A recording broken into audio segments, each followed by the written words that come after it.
Selamat malam Bapak-Bapak, sehat selalu dengan Aiman Kompas Selamat TV malam, Jakarta. Assalamualaikum Mas Aiman. Waalaikumsalam warahmatullahi wabarakatuh. Selamat malam Pak. Saya ke Pak Arsul. Pak Arsul, bagaimana Komisi 3 DPR Ya. melihat, saya harus mengatakan, konflik di KPK ini? Ya, pertama kalau kami melihat tentu dengan rasa penyesalan ya bahwa konflik ini berkepanjangan ya. Namun bagi kami tentu sepanjang salurannya masih dalam koridor-koridor yang ditentukan ya, dalam konteks aturan ya tidak masalah juga ya. Seperti kalau teman-teman pegawai KPK mengadukan kepada Dewas, itu kan memang saluran. Kemudian kalau ada tuduhan, dugaan maladministrasi ke Ombudsman, itu kan juga saluran resmi. Jadi hemat saya juga tidak perlu kemudian kita amplifikasi itu sebagai sesuatu yang luar biasa. Itu Oke, biasa, itu bicara biasa soal ekses saja. Pak Arsul. Gitu. Kita bicara soal sebabnya. Tes wawasan Ya. kebangsaan yang dinilai oleh banyak pihak, termasuk juga oleh internal KPK yang tidak lulus 75 orang, yang kemudian dinonaktifkan tapi tetap masih digaji hari ini, itu bermasalah.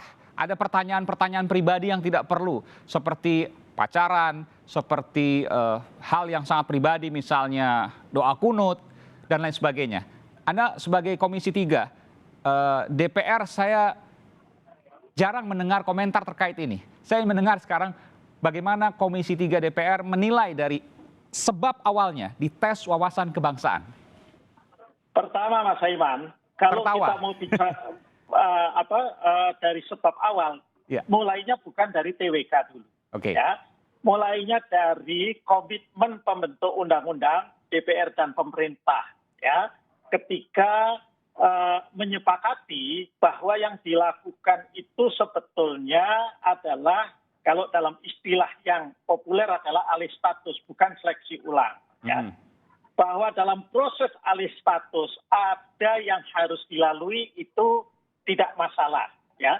Jadi kalau kita bicara misalnya TWK-nya, jangan dipermasalahkan TWK-nya, jangan dipermasalahkan tes wawasan kebangsaan. Tetapi kalau di dalam materi TWK itu ada hal-hal yang dianggap menyimpang atau tidak lazim, ya itu boleh saja, silahkan. Oke, Ya. Anda kurang tegas, Ya. Bung Arsul. Kalau ada, saya ingin pendapat pribadi, menurut Anda ada atau tidak bermasalah di TWK? Loh bagaimana saya harus mengatakan itu kan baru kata karyawan. Mestinya kan kami tanya dulu nanti, dan kebetulan Komisi 3 belum rapat kerja pengawasan atau rapat dengar pendapat dengan KPK. Itu kan baru penjelasan. Tentu kami di DPR harus juga mendengar misalnya dari BKN. Kenapa kok seperti itu? Tapi itu kan nanti ranahnya Komisi 2. Iya, kan sudah diiyakan oleh pimpinan KPK soal Komisi 2. pertanyaan-pertanyaan itu memang ada. Tetapi kalau pertanyaan-pertanyaan itu memang benar, jadi ini pakai asumsi dulu Mas Aiman ya, pakai asumsi dulu kalau itu memang benar, Iya. hemat saya ada hal-hal yang tidak pas. Ya. Misalnya? Kalau ditanya apakah sholat subuhnya pakai kunut atau tidak, itu buat saya tidak pas. Ya. Kalau ditanya misalnya kenapa Anda belum kawin atau belum merit, itu juga tidak pas. Tetapi kalau ditanya bagaimana Anda memandang lembaga perkawinan yang resmi atau perkawinan siri, itu boleh saja pendapat, tapi tidak menuju kepada pribadi. Apa bedanya? Apa bedanya? Kalau tadi misalnya doa kunut, kemudian belum menikah dengan nikah siri, apa bedanya? Loh kan begini, nikah siri itu yang kita pahami kan berarti nikah yang tidak tercatat di dalam administrasi pemerintahan. Terus Betul. kita diminta pandangan, tidak masalah itu.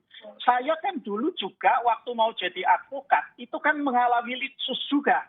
Zaman Orde Baru, penelitian khusus. Itu tak ada bedanya dengan tes wawasan kebangsaan. Oke, tapi kan sekarang zamannya beda, bukan Orde Baru. Nggak ada litsus lagi, Bung Arsul. Loh, saya mau mengatakan kalau sekarang... Apa kita mau kembali ke Orde Baru? Nanti dulu, saya jelaskan dulu Mas Aiman. Ya. Jadi yang mau saya sampaikan, bentuk-bentuk pertanyaan atau jenis pertanyaan, termasuk model multi asesor seperti yang disampaikan, itu kan juga saya alami. Ya. Saya misalnya ditanya pendapat tentang jilbab, pandangan saya, boleh itu. Tetapi kalau kemudian seorang perempuan ditanya mengapa Anda tidak pakai jilbab atau mengapa Anda pakai jilbab, kalau diminta melepaskan itu bagaimana itu tidak pas. Tapi kalau pandangan keagamaan tentang jilbab boleh ditanya. Itu loh. Itu orang bertanya itu boleh tentang pandangan dalam konteks tes wawasan kebangsaan. Yang tidak boleh kalau menuju kepada pribadi. Kemudian asesornya mengatakan, oh kalau begitu Anda ini tidak apa. Kalau begitu Anda ini jadinya begini. Itu yang tidak boleh hemat saya. Jadi Karena pertanyaan soal apapun boleh, hakim, tapi ketika merujuk pada pribadi, kalau Anda menjawab ini artinya Anda seperti ini, itu tidak boleh. Hemat saya tidak boleh kemudian asesor itu mengejak seperti itu. Meskipun pertanyaannya tidak relevan soal doa kunut, apa kaitannya dengan tes wawasan kebangsaan? Nah ya kan tadi saya bilang kalau sudah doa kunut, tapi kalau orang bertanya menurut Anda pandangan apakah doa kunut itu Anda yakini termasuk sunnah atau tidak? Itu kan boleh bertanya seperti apa. Tapi tidak menjudge pribadi. Tidak menjawab. Kalau ada pertanyaannya mengapa Anda sholat subuhnya pakai kunut atau tidak pakai kunut, lah itu yang tidak boleh. Oke, saya ke Bung Kurnia. Bung Kurnia, ada komentar terkait ini? Iya, yang pertama memang harus kami tegaskan bahwa tes wawasan kebangsaan yang dimasukkan Ketua KPK Pak Firly Bahuri ke dalam Perkom 1 tahun 2021 itu jelas sekali melanggar hukum.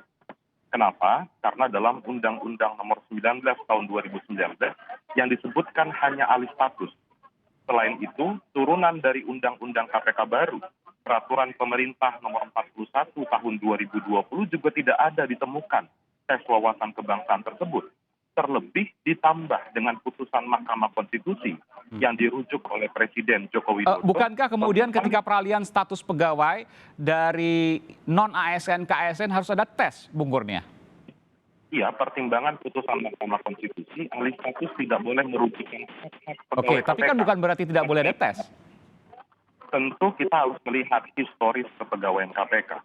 Tatkala masyarakat ingin mendaftar dan terpilih menjadi pegawai KPK, mereka dididik selama 2 bulan bersama dengan teman-teman dari Tentara Nasional Indonesia dan diselipkan banyak materi tentang wawasan kebangsaan. Dan juga kalau kita merujuk pada pertanyaan yang ditanya oleh asesor tersebut adalah pertanyaan-pertanyaan yang absurd, irasional dan tidak relevan. Kita belum kesana dulu. Saya tertarik dengan pernyataan Anda tadi yang menyatakan bahwa tes wawasan kebangsaan tidak sesuai dengan amanat undang-undang atau peraturan untuk alih status. Artinya Anda mau mengatakan bahwa tes wawasan kebangsaan ini ilegal? Iya, jelas sekali ilegal, bertentangan dengan hukum, karena tidak diatur dalam peraturan perundang-undangan. 2 regulasi yang tadi saya sampaikan tidak ada berbicara soal tes wawasan kebangsaan. Maka dari itu kami berpendapat mandat dari Undang-Undang 19 tahun 2019 clear sekali, hanya alih status kepegawaian menjadi aparatur sipil negara. Sampai situ dulu saya ingin tanya ke Bung Arsul. Bung Arsul, tes wawasan kebangsaan ilegal, apalagi dijadikan patokan untuk menonaktifkan? Saya tidak sepakat kalau dibilang itu ilegal. Jadi mari kita baca dengan teliti pasal 69C dari Undang-Undang Nomor 19 tahun 2019. Di sana dikatakan bahwa KPK dapat melakukan pengalihan status pegawai KPK menjadi ASN. Jadi pegawai KPK dapat diangkat. Tidak ada kata-kata alih status, dapat diangkat menjadi ASN sesuai dengan peraturan perundang-undangan. Nah, kemudian pimpinan KPK, BKN, dan juga Kemen-4 RB menerjemahkan sesuai dengan peraturan perundang-undangan itu adalah sesuai dengan proses yang dikurangi. Ya, proses yang dikurangi dalam seleksi ASN. Proses ASN itu kan bisa dibagi dalam 3 bagian menurut hemat saya. Pertama tes kapasitas, yang kedua tes integritas, dan yang ketiga adalah tes wawasan kebangsaan. Jadi jangan karena tidak disebut kata tes wawasan kebangsaan kemudian dibuat ilegal. Baik. Yang namanya Bung Kurnia. Tes wawasan kebangsaan itu jangankan bagi aparatur sipil negara, bagi siapa saja itu perlu.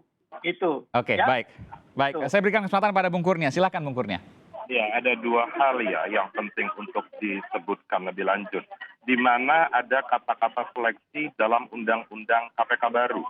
yang mana seleksi tadi ditafsirkan oleh pimpinan KPK menjadi tes wawasan kebangsaan.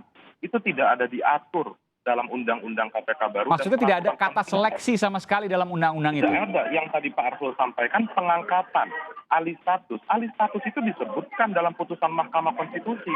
Maka dari itu kami tidak memandang harus ada seleksi. Jadi kalau seandainya dari non-ASN ke ASN, bagaimana seleksinya?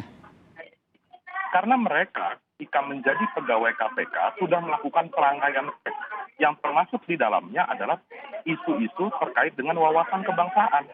Maka dari itu kami katakan tidak mungkin dilakukan tes seperti itu karena sebelumnya mereka sudah. Jadi maksud Anda untuk non-ASN bagi pegawai KPK untuk KSN langsung saja otomatis, begitu?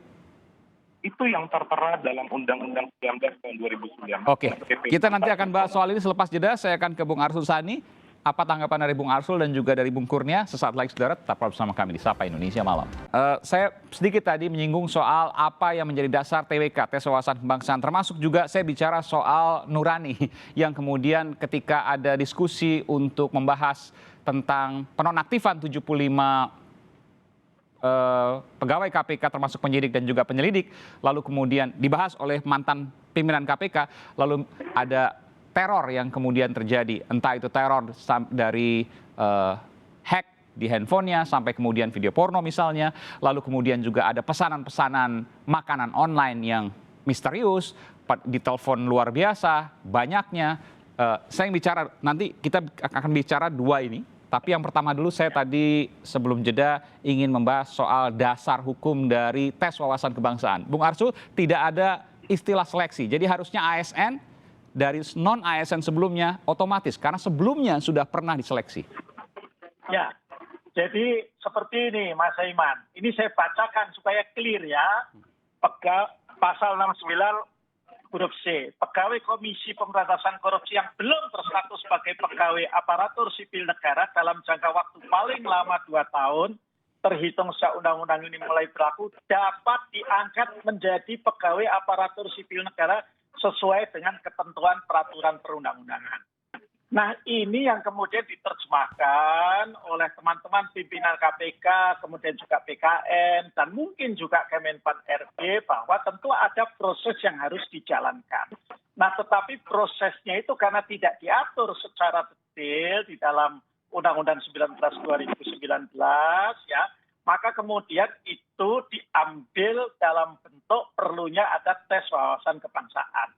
Jadi kalau dibilang ilegal tidak juga, karena itu adalah tafsir terhadap ketentuan peraturan perundang-undangan. Tetapi Mas Kurnia punya tafsir yang berbeda, boleh. Oke. Itu ya, boleh. Memang tidak disebutkan ada seleksi di situ, Pak Arsul ya? Ya, memang tidak disebutkan karena memang semangatnya seperti yang saya katakan tadi adalah semangat alih status. Jadi kalau ada seleksi ilegal dong? Kan kenapa? Makanya yang disebutkan tes wawasan kebangsaan. Kalau tes wawasan kebangsaan itu nggak usah alergi, ya. Saya ini anggota DPR, dipilih. Betul, tapi kan tidak ada tes, tidak ada istilah seleksi, tidak ada penyebutan seleksi di dalam undang-undang alih status dari non-ASN ke ASN bagi pegawai KPK. Ya, yang bilang seleksi juga siapa? Kan bilangnya tes wawasan kebangsaan. Yang kemudian dijadikan dasar untuk penonaktifan. Apakah itu bukan seleksi, Bung Arsul?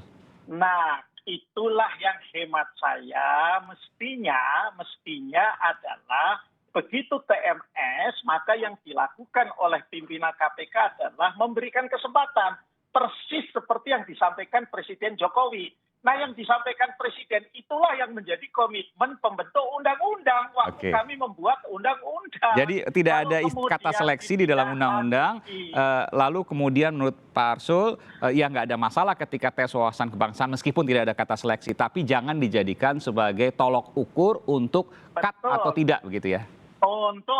Untuk katakanlah mengeluarkan orang atau tidak, kecuali orangnya tidak mau jadi ASN terus mundur, itu lain kasusnya. Mengundurkan diri, betul. Tetapi kalau orangnya tidak memenuhi syarat, artinya skornya kurang, ya dia harus diberi kesempatan. Tadi saya bilang persis seperti KPU memberikan kesempatan kepada parpol untuk memenuhi syarat-syarat itu. Iya, nanti saya akan minta komentar dari Bung Kurnia, termasuk juga di kesempatan yang sama, di saat yang sama, ketika ada mantan pimpinan KPK yang membahas soal penonaktifan 75 pegawai KPK ini, termasuk penyidik dan penyelidiknya, lalu ada hack, ada gangguan dari diskusi publik, mulai dari telepon yang tak dikenal, kemudian ada pesan makanan online, tidak bisa masuk dan lain sebagainya. Benarkah itu, Bung Kurnia?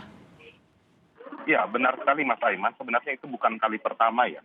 Pekan lalu Koalisi Masyarakat Sipil juga mengadakan konferensi pers yang dihadiri oleh salah seorang mantan pimpinan KPK juga, Pak Busromo Kodas. Saat itu ada percobaan peretasan akun Zoom yang mana banyak peserta itu memutar video yang tidak senonoh. Persis seperti apa yang ICW alami beberapa hari yang lalu. Anda juga menjadi korban atas ini? Enggak, jadi yang kena korban adalah teman-teman saya, ada sekitar 7 sampai 8 orang. Oke, di ICW ya? Dan lembaga lain juga yang kena, modusnya beragam, ada yang WhatsApp-nya itu diambil selama beberapa jam, platform Telegram itu dicoba masuk berulang kali, ada telepon puluhan kali dari nomor tidak dikenal, dan bahkan moderator teman saya, Nisa Rizkia, peneliti ICW juga, itu tiba-tiba handphonenya terorder sendiri, makanan dari ojek online. Ada puluhan tiba-tiba datang ke rumahnya. Apa puluhan makanan? Untuk mengganggu konsentrasi Nisa yang saat itu sedang menjalankan fungsi sebagai moderator. Kami menduga sebenarnya ini sebenarnya bukan tahun ini saja terjadi. Tahun 2019 ketika kami advokasi calon pimpinan KPK, ada penolakan revisi Undang-Undang KPK, ini selalu terjadi. Dan mirisnya tidak ada satupun yang diproses hukum, tidak ada yang diinvestigasi. Padahal ini sudah masuk ke ranah privasi warga negara, dan kami menduga ini adalah upaya untuk membungkam masyarakat yang mengkritik suatu kebijakan yang dikeluarkan oleh pemerintah. Termasuk ada nomor telepon yang masuk ke teman-teman di sana, ICW dan lain sebagainya, Koalisi Masyarakat Sipil, dari banyak sekali nomor telepon, tapi satu operator. Ya, ada satu operator puluhan kali, saya rasa lebih dari 50 kali kalau di total semuanya. Dengan nomor berbeda-beda? Dengan nomor berbeda-beda. Tapi satu operator ya? Satu operator itu yang harus ditindaklanjuti, karena di sini ada Pak Arsul, maka kami meminta juga agar Komisi 3 bisa aktif menyoroti persoalan ini. Oke, Bung Arsul? Ya, pertama kalau boleh saya memberikan saran ya, ini agar dilaporkan sebagai sebuah laporan resmi kepada institusi kepolisian. Nah, atas dasar itu nanti kami di Komisi 3 waktu rapat kerja pengawasan dengan Kapolri ya bisa membahas soal ini.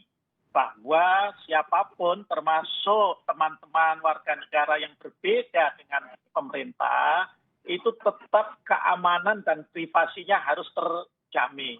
Ini saya kira prinsip yang tidak kita perdebatkan ya. Nah, kalau bisa Mas Kurnia dan kawan-kawan silahkan ini, tapi kalaupun tidak ya nanti tetap saya insya Allah akan menanyakan ketika rapat kerja dengan Pak Kapolri dan jajarannya. Apakah akan dilaporkan, Bung Kurnia? Iya, Pak Arsul, karena ini bukan delik aduan, ini adalah delik biasa, dan ini bukan kali pertama terjadi, harusnya kepolisian bisa aktif. Tunggu sebentar, ini bukan delik aduan, jadi peretasan dan sebagainya ini delik murni? Iya, jadi harusnya penegak hukum bisa bergerak langsung untuk menelusuri apa. Anda bisa menjelaskan lebih lengkap lagi soal ini?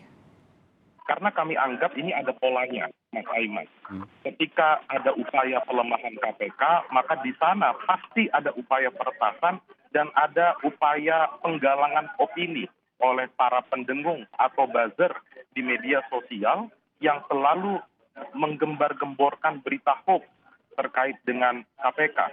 Itu yang menjadi permasalahan klasik yang tak kunjung usai. Anda menilai ini ada orkestrasi? Isu pemberantasan. Iya. Saya mengatakan ini ada orkestrasi yang selalu dibiarkan oleh penegak hukum. Harusnya ini bisa diinvestigasi dan diusut. Siapa sebenarnya pelaku yang bisa masuk lebih jauh pada ranah privasi, apalagi gadget setiap warga negara. Dan Mas Aiman, saya tambahkan sedikit, sejumlah mantan pimpinan KPK, Pak Bambang Wijayanto, Pak Busromo Kodas, Pak Abraham Samad, semua gadgetnya itu dihack 3-4 jam, tidak bisa masuk pada akun WhatsApp mereka. Tentu ini adalah upaya yang sangat sistematis, tidak mungkin hanya dilakukan oleh satu orang. Saya hakul yakin ini ada orang-orang tertentu yang mengkondisikan kelompok tertentu untuk bekerja bekerja ketika ada upaya masyarakat yang mengkritisi kebijakan Baik. pemerintah. Dan ini bukan terjadi sekali ya. Oke, terakhir singkat saja Bung Arsul, komentar soal ini.